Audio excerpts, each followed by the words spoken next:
अब जहां सबके होश उड़े हुए हैं वीडियो फुटेज देखकर कि कैसे सृष्टि ने झनक को जलाने की कोशिश की थी, वहीं अब बिपाशा। अरे वो देखिए झनक ने कैसे फेंका। फिर से प्ले करो, रिवाइंड करो इसे।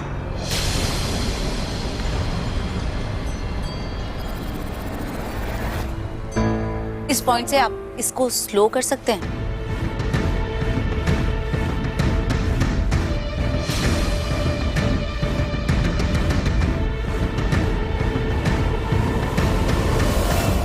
और ये देखकर और सुनकर तो अब शुभो भी हैरान है और तनुजा की तो आवाज ही नहीं निकलती। ये क्या कर दिया सृष्टि ने। नफरत में जलती हुई झनक को ही जला देना चाहा उसने, पर सृष्टि को ये मंजूर नहीं। उसके खिलाफ कैसे कोई सबूत पेश कर सकता है। और अब अन्नी और झनक की नजरें एक बार फिर मिलती है, जिसमें झनक अपने सरजी को देखती है उसी नजर से कि काश आपने मुझ पर भरोसा किया होता। पर अन्नी का सर शर्म से झुक गया है आज। वो तो झनक का ही गुनेगार निकल गया उस पर भरोसा ना करके, बस सृष्टि की बातों में आ गया। पर सृष्टि अब भी एक ज्वालामुखी की तरह है, आग में सुलग रही है झनक के प्रति और अब विनायक से नहीं रहा जाता। तुमने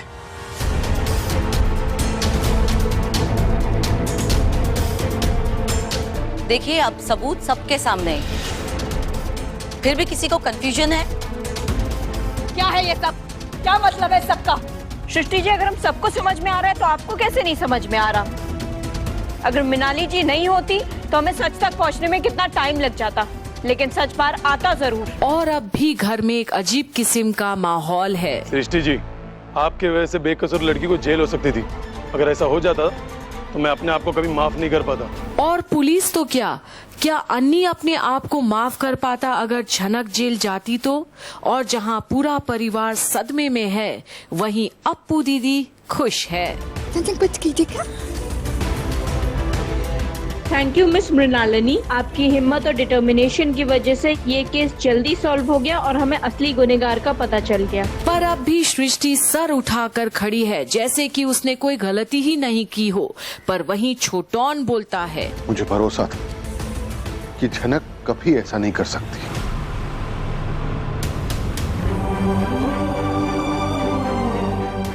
एक पल के लिए भी मुझे इस लड़की पे शक नहीं था। मुझे मालूम था कि ये बेकसूर है, इसने कुछ नहीं किया। और ये हैं वो लोग जो झनक को हृदय से प्यार करते हैं, कोई छल कोई कपट नहीं। पर आज जो झनक को प्यार हमेशा जताता था, वही आज अन्नी खामोश है। उसने झनक पर यकीन ही नहीं किया। और सृष्टि विनायक देखते हैं आज कि दादा का भरोसा कितना था झनक पर। और अब बाबलू। देखा क्या कहा था मैंने आप सबसे, अब तसल्ली हो गई। पर क्या ये तसल्ली काफी है जहां झनक की पूरी जिंदगी सलाखों के पीछे बीत सकती थी एक गलती की वजह से? आज अगर मीनू और छोटौन नहीं होते और बाबलू भी अब बोलता है, मेरा भरोसा सही था, अब तो मानेंगे आप सब। और आज कोई नहीं बाबलू को चुप करा सकता। जहां अन्नी अब मन ही मन, तुमने मुझे बचा लिया झनक, मेरा सर सबके सामने झुकने से बचा लिया तुमने।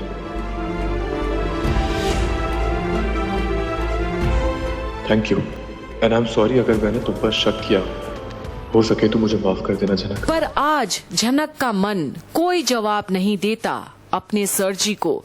अन्नी ने भरोसा नहीं किया उस पर और झनक मुंह फेर लेती है अन्नी से कुछ नहीं बोलने के लिए। आखिर कैसे कोई भी उसका दर्द नहीं समझा। इतना बड़ा आरोप लगा था पर उसके सरजी ने भी भरोसा नहीं किया उस पर और वो अपनी बेगुनाही की भीख मांगती रही।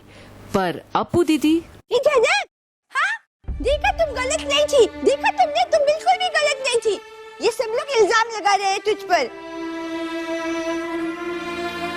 और ये डांसर अपने आप को नंबर 1 बोलती है, टाटा छैया छैया करके हमेशा नाचती है।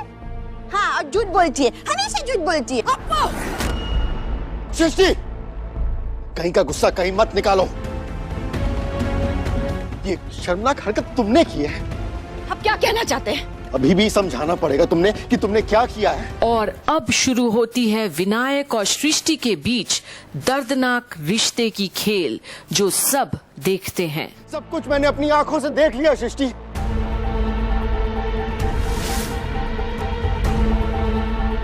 नहीं, अब क्या कहोगी तुम? ये वीडियो झूठा है?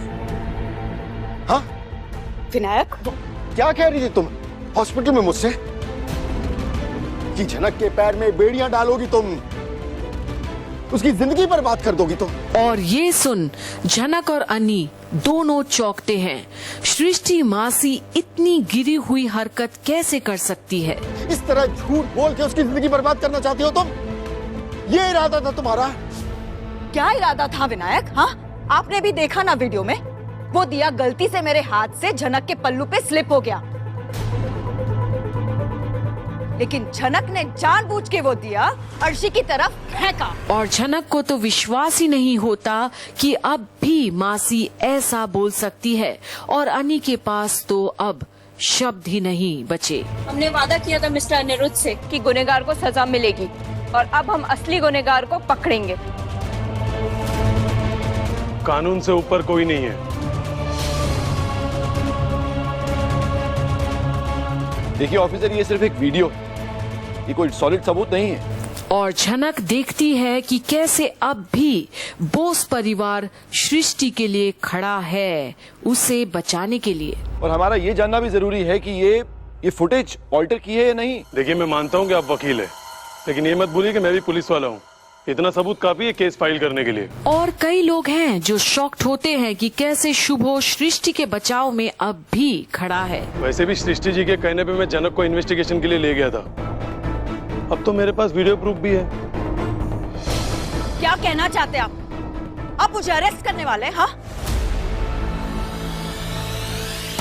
आप सृष्टि मुखर्जी को अरेस्ट करेंगे? मेरी बेटी वहां हॉस्पिटल में अपनी जान के लिए लड़ रही है, और आप मुझे अरेस्ट करने वाले? हाँ, क्योंकि अर्शी हॉस्पिटल में सिर्फ आपकी वजह से है। अनिरुद्ध! पर अब पहली बार अन्नी चुप्पी तोड़ता है अपनी होने वाली सास के खिलाफ, पर सृष्टि को ये सहन नहीं। How dare you! अनिरुद्ध, कुछ भी गलत नहीं कह रही है। अर्शी अस्पताल में जिंदगी और मौत के बीच में लटक रही है तुम्हारी वजह से। तुमने एक पराई बेटी को जलाने की कोशिश में अपनी बेटी को जलाया, उसको मौत की तरफ धकेला।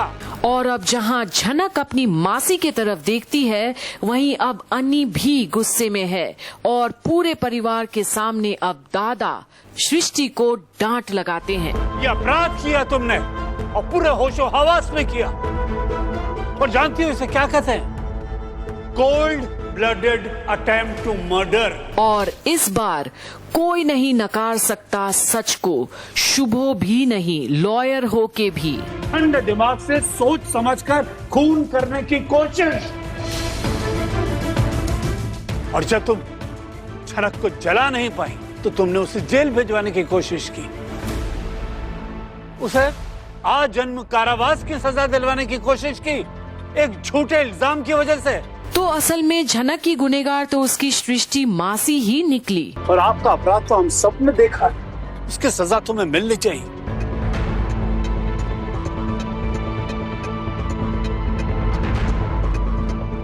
अगर ये सच सामने नहीं आता तो तुम्हारी बेटी के साथ साथ एक मासूम बच्चे की जिंदगी भी बर्बाद हो जाती। और यही सबसे बड़ा कटु सत्य है।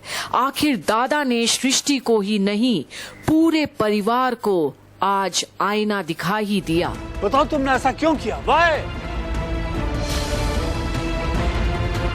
और फिर ये हरकत करने के बाद आप सफाई देने के भी काबिल नहीं।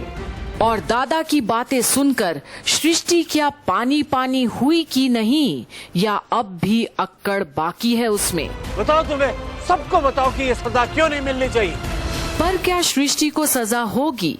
देखते रहिए झनक की सारी अपडेट्स यहीं कंप्लीट बॉलीवुड पर।